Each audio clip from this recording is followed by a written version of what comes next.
नमस्कार। Symbolic logic की class में आप सभी का स्वागत है। चलिए शुरू करते हैं आज का क्लास। पिछली कक्षा में हमने इस तरह का क्वेश्चन देखा था कि मतलब क्वेश्चन बनाया हुआ है और उसमें हमें सिर्फ बताना है कि कौन सा नियम दिया हुआ है। आज की कक्षा में हम देखेंगे क्वेश्चन दिया हुआ रहेगा, उसे हमें खुद सॉल्व करना रहेगा। क्वेश्चन इस तरह का रहेगा, निम्नलिखित युक्तियों की वैधता के आकारिक प्रमाणों की रचना कीजिए। मीन्स आकारिक प्रमाणों की रचना करना है। क्वेश्चन ये है, इस तरह के रहेंगे क्वेश्चन और इसे हमें सॉल्व करके बताना है। इसमें क्वेश्चन सॉल्व नहीं किया हुआ है।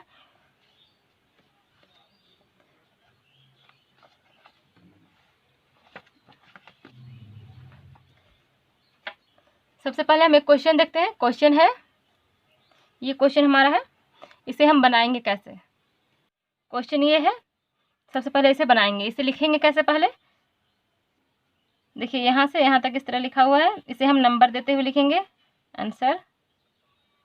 जब भी आप कोई भी क्वेश्चन बनाए तो इसी तरह स्टार्ट करें। नंबर 1 सभी में नंबर देते जाएंगे। A imply B dot C, A imply B dot C। Number 2 not A imply D imply E dot F imply G। Number हम सीरियली देंगे, कोई भी लाइन ऊपर नीचे नहीं करेंगे। जो लाइन जहाँ है वहीं पे उसे हम रहने देंगे और उसी तरह से नंबर देंगे। अपने हिसाब से कोई भी लाइन चेंज नहीं करेंगे हम। देखिए हमने सभी लाइनों को नंबर दे दिया है, सभी लाइनों में नंबर दे दिया है, सभी को लिख लिया है। अब ये जो लास्ट वाला लाइन है देयरफॉर वाला, उसे हम नंबर दे करके नहीं लिखेंगे बल्कि उसे हम साइड में लिखेंगे। देयरफॉर, देयरफॉर वाला लाइन जो है वो हमेशा साइड में आ जाएगा, लास्ट पंक्ति के साइड में। फिर अगला नंबर देंगे। इसी तरह हम नंबर देते हुए बनाएंगे, जितनी लाइन जाएंगे उतना हम नंबर देते रहेंगे। 5th नंबर 6 7 जितना भी होगा। अब इसे देखिए बनाना कैसे है।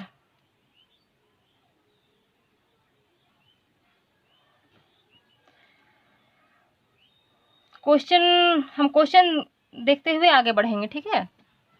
देखिए इस लाइन से, ये जो लाइन है इससे कुछ बन रहा है, इससे तो हमें इस लाइन को लेकर के हम आगे नहीं बढ़ सकते हैं अभी फ़िलहाल। इस लाइन से भी हम आगे नहीं बढ़ सकते हैं, इस लाइन से भी आगे नहीं बढ़ सकते हैं, इस लाइन से आगे बढ़ा जा सकता है। तो हम इसी तरह देखेंगे कि कौन से लाइन से क्या बना सकते हैं हम। पहले ये देखेंगे, उसके बाद किस लाइन से हम आगे बढ़ेंगे, उसी हिसाब से हम बनाना स्टार्ट करेंगे। तो ये ऊपर के जो 3 लाइन है उससे हम कुछ भी अभी नहीं कर सकते हैं, उसका यूज हम नहीं कर सकते हैं। लेकिन लास्ट वाला लाइन है जो है, इसका यूज हम कर सकते हैं। इसका हम सिम्प कर सकते हैं। सिम्प का फॉर्मूला क्या था, P dot Q। Therefore P means simp करके फर्स्ट वाले को हम उतार सकते हैं। तो इसका हम अगर सिम्प करेंगे तो ये हमारे पास क्या आ जाएगा, नॉट B डॉट C। ये सिम्प होकर आ गया। तो ये कैसे आया, ये आया 4 लाइन का, 4 नंबर का सिम्प से। जब भी हम बनाएंगे हम साइड में कैसे आया ये ज़रूर लिखेंगे, इसको हम छोड़ेंगे नहीं कि कैसे आया ये लाइन हमारा। अब नेक्स्ट है 6 नंबर। 6 नंबर में अब यहाँ तक तो हम उतार लिए। अब इसके बाद हम आगे कैसे बढ़ सकते हैं, तो यहाँ देखिए फर्स्ट लाइन देखिए और ये 5th लाइन देखिए। फर्स्ट और 5th मतलब कि इसका एम्प्टी किया जा सकता है। अगर हम पहला लाइन और 5वां लाइन को देखेंगे तो इसका एम्प्टी होगा।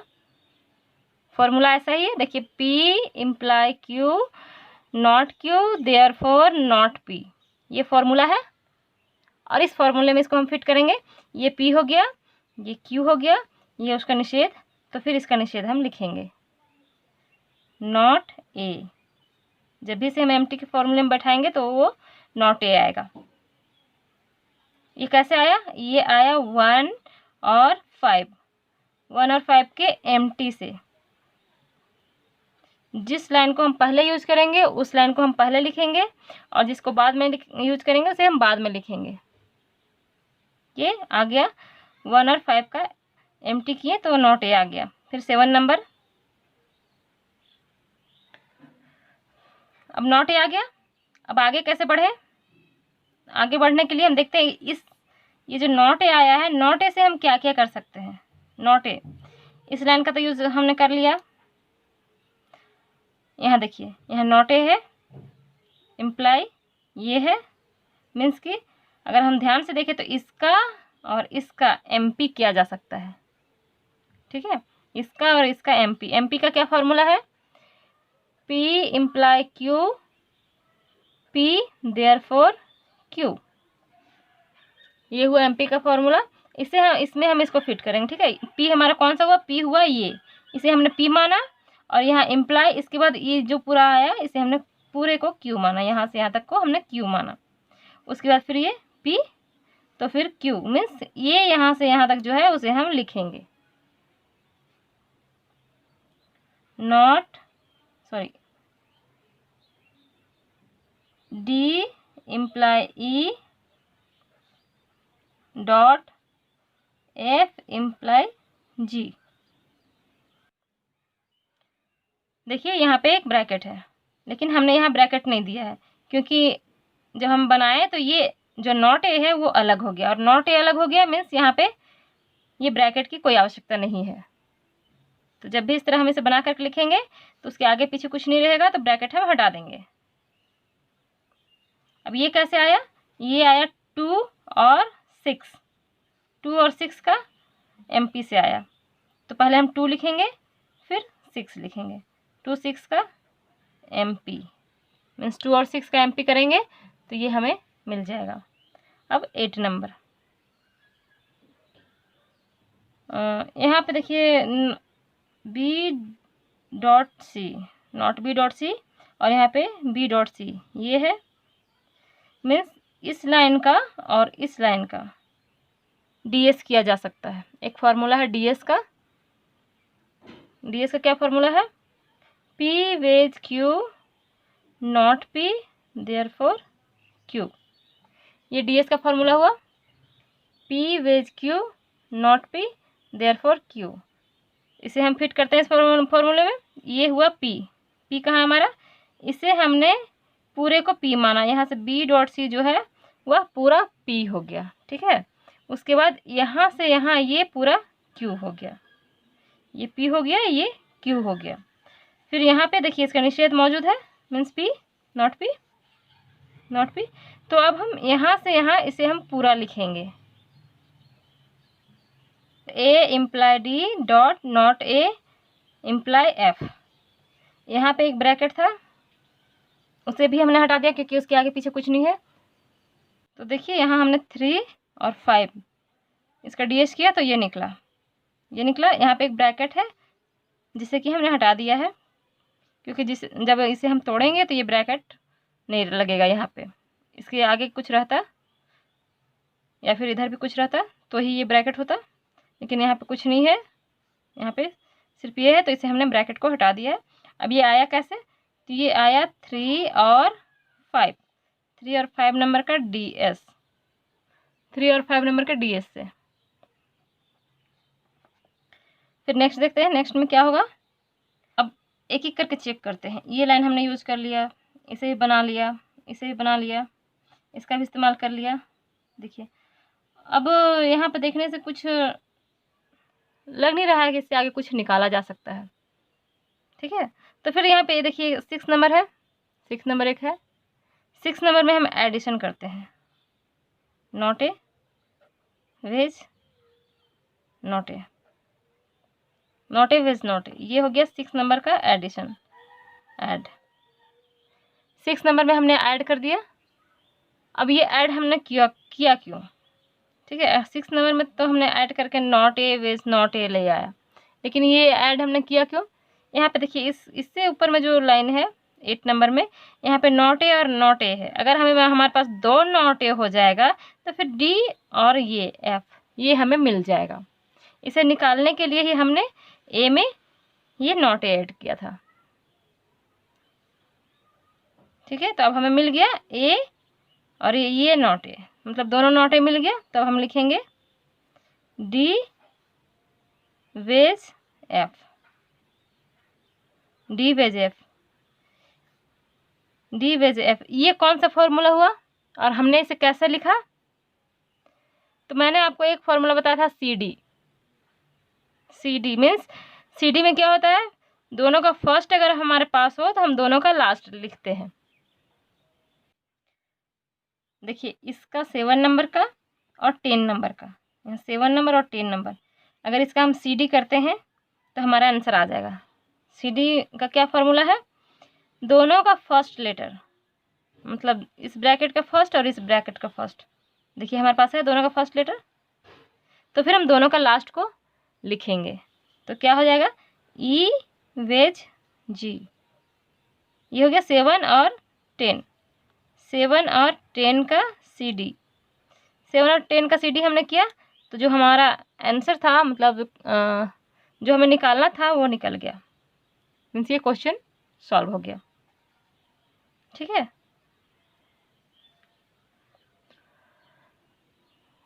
चलिए एक और क्वेश्चन सॉल्व करते हैं। क्वेश्चन ये है, ठीक है, इसे भी पहले उसी तरह लिखेंगे, सबका नंबर देते हुए लिखेंगे।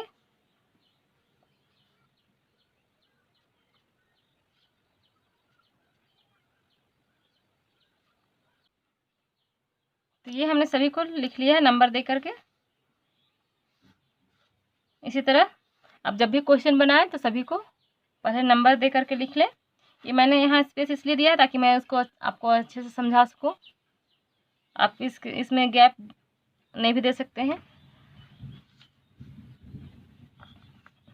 देखिए यहाँ तक हमने लिख लिया है 5th नंबर तक बी। अब हमारा कंक्लूज़न है नॉट एच। इसे हम लिखेंगे लास्ट पंक्ति में, साइड में लिखेंगे हम। जब भी हम कंक्लूज़न लिखेंगे तो उसके लिए अलग से पंक्ति नहीं बनाएंगे, बल्कि लास्ट लाइन में साइड में हम लिख देंगे देयरफॉर एच। जो भी हमारा कंक्लूज़न रहेगा, हमें जो निकालना रहेगा, उसे हम साइड में ही लिखेंगे। उसके बाद उसी तरह से हम नेक्स्ट नंबरिंग देते हुए बनाएंगे। देखिए पहले क्वेश्चन आप ध्यान से देखिए, किस लाइन से हम आगे बढ़ सकते हैं, पहले ये हमें देखना होगा किस लाइन से हम आगे बढ़ सकते हैं।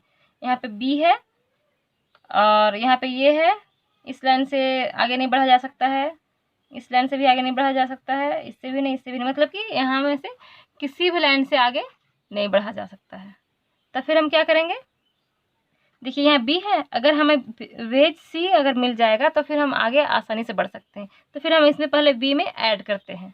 क्या ऐड करेंगे, तो वेज सी, 6 नंबर में हम इसे ऐड करेंगे, वेज बी वेज सी। ये हो गया 5 का एडिशन, 5 का एडिशन हो गया। हमने इसे इसलिए यहाँ पे ऐड किया वेज सी, क्योंकि यहाँ पे अगर हम बी वेज सी मिल जाएगा तो इसका और इसका हम एमपी कर सकते हैं। 1st नंबर का और 6 नंबर का हम एमपी कर सकते हैं।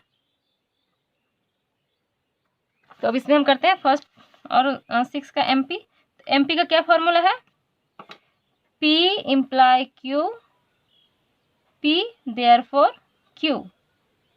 यही फॉर्मूला है एमपी का। इस फॉर्मूले में हम इसको फिट करते हैं। ठीक है, देखिए पहले इसे हमने P माना, इम्प्लाई का साइन यहाँ पे है, अब इसे Q माना।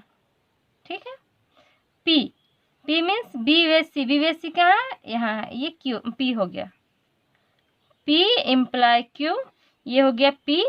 तो हम क्या लिखेंगे, D wedge E means Q, ये हम लिखेंगे। 7 नंबर में हम लिखेंगे D wedge E, D wedge E। ये जो हमने ऊपर में PQ लिखा है, ये सिर्फ मैंने आपको समझाने के लिए लिखा है। एग्ज़ाम में इस तरह का ना लिखें, और अगर आप लिखते भी हैं तो उसे बाद में इरेज कर दें। इस तरह से आप आसानी से समझ जाएंगे, इसलिए मैंने ऊपर में दे दिया है। देखिए क्यों, ये फॉर्मूला में बैठ गया, P इम्प्लाई Q, ये हो गया P देयरफॉर Q। तो ये क्या हुआ, ये लाइन हमारा निकला 1 और 6 के MP से। जब हमने 1 और 6 का MP किया तो हमें ये मिला। अब देखिए D wedge E, D wedge E को लेकर के आगे बढ़ा जा सकता है। देखिए यहाँ पे D वेज E है, D वेज E है, और बाद में वेज F है, मीन्स कि अगर हमें वेज F मिल जाएगा तो हम इस लाइन से और इस लाइन से आगे बढ़ सकते हैं। तो हम क्या करेंगे, पहले हम इसमें 7 में ही एडिशन कर देंगे, जैसे हमने इसमें 6 में किया था ना, वैसे 7 में एडिशन कर देंगे। मीन्स कि डी वेज ई, ये हो गया वेज एफ, ये हो गया 7 का एडिशन, 7 नंबर का एडिशन।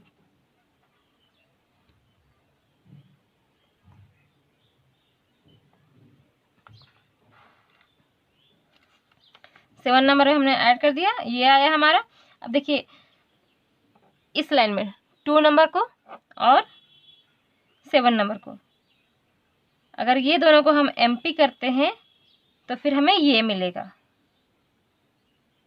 एमपी कैसे करेंगे, अभी मैंने बताया P imply Q, P therefore Q, तो इसी फॉर्मूले में हम इसे बैठाएंगे। इसे हमने पी माना, इम्प्लाई इसे हमने क्यू माना, और ये पूरा पी हो गया, फिर क्यू, तो 9 नंबर में क्यू, जी वेज एच, ये हो गया 2, पहले 2 का है तो 2, उसके बाद में फिर यहाँ पे 8 नंबर है तो 8, 2 और 8 का ये एमपी हो गया। 2 और 8 का एमपी करेंगे तो हमें ये मिलेगा।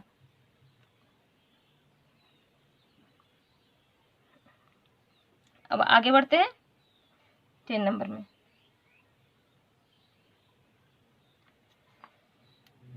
जी वेज एच, देखिए यहाँ पे जी वेज एच दिख रहा है आपको थर्ड लाइन में, जी वेज एच, जी वेज एच, इसका और इसका हमें ये दोनों का फिर से एमपी करेंगे। ये एमपी के फॉर्मूले में बैठ रहा है, देखिए यहाँ पे पी है, ये क्यू हुआ, यहाँ पे पी है तो therefore Q means not D, not D, ये और ये, तो 3 और 9, 3 और 9 का हमने एमपी किया तो हमें मिला नॉट डी। 3 और 9 के फॉर्मूले में बैठाया, 3 और 9 को हमने एमपी के फॉर्मूले में बैठाया तो नॉट डी हमें मिला। अब आगे बढ़ते हैं इसी तरह 11 नंबर में। अब क्या हो सकता है, नॉट डी, देखिए यहाँ पे नॉट डी मिला है। अब इन सब को देखते हुए हम कैसे आगे बढ़ सकते हैं, मतलब कौन सा फॉर्मूला इसमें लागू होगा और हम इसमें से कैसे आगे बढ़ेंगे। तो देखिए यहाँ पे आपको दिख रहा होगा 7 नंबर में और 10 नंबर में, मीन्स कि 7 और 10 दोनों से हम आगे बढ़ सकते हैं। 7 और 10 कौन सा फॉर्मूला इसमें लागू होगा, मैंने आपको एक फॉर्मूला बताया था डीएस का। क्या फॉर्मूला होता है, P wedge Q not P therefore Q, P wedge Q not P therefore Q, इस फॉर्मूले में हम इसको बैठाते हैं। तो ये पी माना, इसे हमने क्यू माना, ठीक है, पी वेज क्यू, देखिए पी वेज क्यू।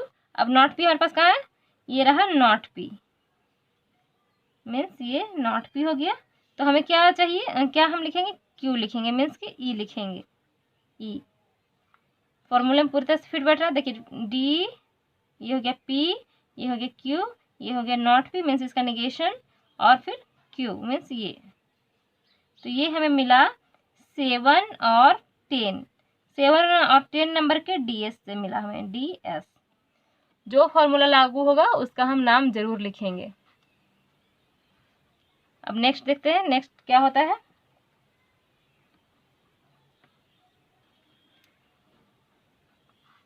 देखिए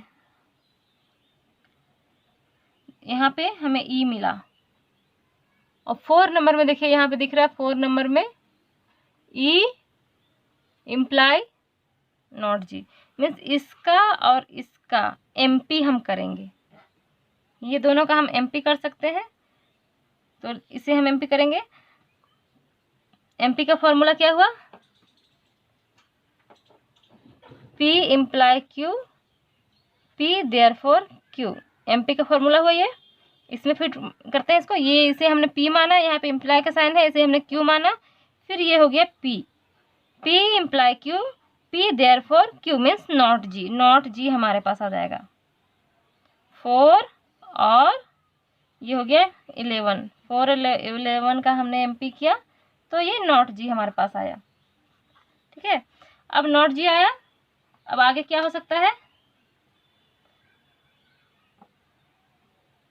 ये और ये, देखिए एच हमें यहाँ से मिल जाएगा।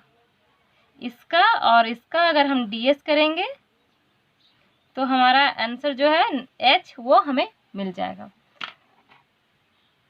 तो 13 नंबर में DS का फॉर्मूला क्या है? DS का फॉर्मूला है P wedge Q not P therefore Q। इसमें इसको हम फिट करते हैं तो इसे हमने P माना वेज, इसे हमने Q माना और फिर ये नॉट P हो गया, देयरफॉर Q मीन्स ये H, ये हो गया Q, इसे हमने Q माना। ठीक है, इस फॉर्मूले में ये बैठ गया। हमें क्या मिला? H मिला हमें। तो कैसे मिला? ये 9 नंबर से मिला और ये 12 नंबर से। 9 और 12 नंबर के DS से मिला हमें। 9 और 12 का DS हमने किया तो हमें H मिल गया।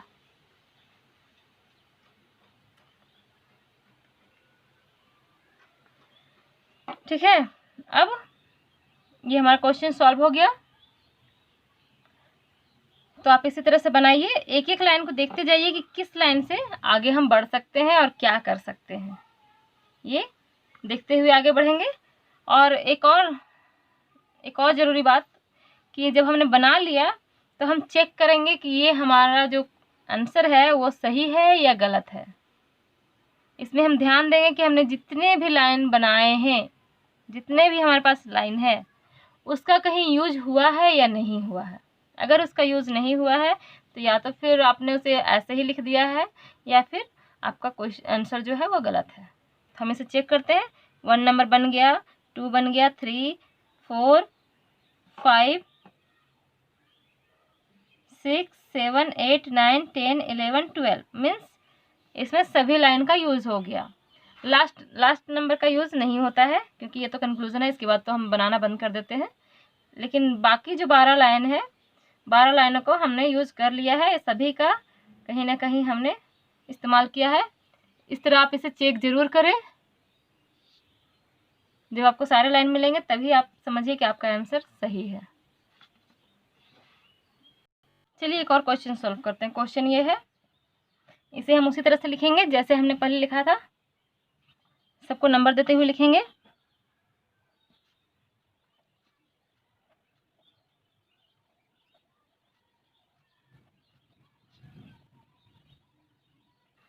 अब इसे बनाते हैं। चलिए देखिए, यहाँ पे जो क्वेश्चन है इसी के माध्यम से हमें आगे बढ़ना है। तो नॉट बी है, नॉट बी और ए इम्प्लाई बी, ए वेज बी, मतलब इन तीनों से कुछ बन सकता है। इन तीनों को देखने से आपको लगता है कि किस मतलब कैसे आगे बढ़ेंगे हम। तो आप यहाँ पे ध्यान दीजिए, फर्स्ट नंबर और थर्ड नंबर, अगर ये दोनों को हम देखें तो यहाँ पे एक फॉर्मूले में ये बैठ रहा है एमटी का फॉर्मूला। एमटी का फॉर्मूला क्या है? P imply Q not Q therefore not P. ये एमटी का फॉर्मूला है, इसमें ये अच्छी तरह से बैठ जाएगा और हम इसी के आधार पे आगे बढ़ सकते हैं 4 नंबर में। तो कैसे? इसे हमने पी माना, इसे हमने क्यू माना, यहाँ पे नॉट क्यू है तो हमें नॉट पी चाहिए, मीन्स इसका निगेशन चाहिए, नॉट ए चाहिए। ये हो गया नॉट पी। ठीक है, देखिए ये बैठ गया। तो ये कैसे आया? नॉट ए 1 और 3, 1 और 3 का एम्प्टी, 1 और 3 का जब हमने एम्प्टी किया तो हमें मिला नॉट ए। अब नॉट ए मिला तो अब नॉट ए के आधार पे हम कैसे आगे बढ़ेंगे? 2 और 4 नंबर को देखिए, इसके आधार पे हम आगे बढ़ सकते हैं। यहाँ पे कौन सा फॉर्मूला लागू होगा? यहाँ पे एक फॉर्मूला है डीएस। अगर हम इसका 2 और 4 का डीएस करेंगे तो हमें ये मिल जाएगा। डीएस का क्या फॉर्मूला है? P wedge Q not P therefore Q, P wedge Q not P therefore Q, ये इसका फॉर्मूला है। इसमें हम इसको बैठाते हैं, इसे हमने पी माना, इसे हमने क्यू माना, ये हमारा नॉट पी हो गया तो हमने इसे बी वेज नॉट सी, ये हम लिखेंगे वी वेज नॉट सी। तो ये कैसे आया? 2 और 4, 2 और 4 का डीएस से आया, डीएस 2 और 4 का डीएस से आया। यहाँ ब्रैकेट है लेकिन यहाँ जब ये लिखेंगे तो ये ब्रैकेट हट जाएगा, क्योंकि इसके इधर इधर कुछ भी नहीं है, इसलिए यहाँ ब्रैकेट हटा देंगे। 6 नंबर 2 और 4 का DS से ये आ गया। देखिए अब यहाँ पे 5 और 3, क्योंकि B का यहाँ निगेशन मौजूद है, वेज साइन है इसमें, तो इसका DS हम कर सकते हैं। तो DS का क्या फॉर्मूला है? P wedge Q not P therefore Q। तो हम इसे फॉर्मूले में बैठाते हैं, इसे P हमने माना, इसे हमने Q माना, ठीक है, P और ये Q, और ये हो गया हमारा not P। P Q not P therefore Q means not C। बैठ गया इसमें, देखिए P Q, ये हो गया नॉट P मीन्स B का निगेशन, और फिर Q मीन्स ये जो नॉट C है वो हम उतारेंगे। तो ये हो गया 5 और 3, 5 और 3 का DS। जब हमने 5 और 3 का DS किया तो हमें मिला नॉट C। अब क्या निष्कर्ष है हमारा? निष्कर्ष है not C dot not B means not C हमारा आ गया और नॉट B यहाँ है। तो एक फॉर्मूला है कंज का। कंज का फॉर्मूला है P Q therefore P dot Q, P Q therefore P dot Q। अगर इस तरह P अलग लाइन में रहे, Q अलग लाइन में रहे, तो उसे हम कंज के फॉर्मूले से एक साथ जोड़ सकते हैं, ठीक है। तो देखिए इसे हमने P माना, ये स्टार्टिंग में ये है नॉट C है, इसे इसलिए इसे हम पहले लिखेंगे, तो इसे हमने P माना। उसके बाद में नॉट B है मीन्स ये, इसे हमने Q माना। P Q देयरफॉर ये हमारे पास आंसर ये है, तो हम इसे कंज कर देंगे। तो not C dot not B अगर कंज के फॉर्मूले में हम जोड़ते हैं तो ये हमारा आंसर जो है वो हमें मिल जाएगा, not C dot not B। ये हो गया 6 और 3 का कंज। 6 और 3 ये दोनों का कंज किया हमने, तो हमें मिला C डॉट नॉट B, ठीक है। तो हम लिखेंगे 6 और 3 का कंज। इस तरह से जो क्वेश्चन था वो सॉल्व हो गया। दूसरों में आपको बनाने में परेशानी होगी, लेकिन उससे आपको घबराना नहीं है। ये जो पिछले कक्षा में मैंने आपको बताया था, इस क्वेश्चन को आप सॉल्व करिए। इसमें बनाया हुआ है, सिर्फ आपको नियम बताना है कि कौन सा नियम लागू होगा। उसके बाद इसमें और कुछ एग्जाम्पल भी दिए हुए हैं, उसे भी आप सॉल्व करिए। जब ये आप अच्छी तरह से सॉल्व करने लगे तब फिर आप इस क्वेश्चन में आइए, तो ये आसानी से बन जाएगा। अभी मैंने आपको कुछ एग्जाम्पल के रूप में बताया है, आप इसमें से जितने क्वेश्चन हो सके आप उसे बनाइए, और जो नहीं बनते हैं आप उसे अंडरलाइन करिए, क्वेश्चन नंबर लिखिए और आप मुझे बताइए। लेकिन इस सबसे ज़रूरी बात यह है कि आप पहले फॉर्मूले को अच्छी तरह से याद कर लें। अगर आपका फॉर्मूला याद नहीं है तो आपको बनाने में बहुत परेशानी होगी और शायद आपसे बन भी ना पाए। तो इसलिए आप कोशिश करें कि फॉर्मूला आपका अच्छी तरह से याद हो, उसके बाद में आप बनाएं। आज के लिए बस इतना ही, फिर मिलेंगे एक नए वीडियो के साथ में। आज की क्लास से रिलेटेड कोई डाउट अगर आपके मन में रह गया है तो आप मुझे कमेंट करके बताएं, मैं उसे अगले क्लास में दूर करने की पूरी कोशिश करूँगी।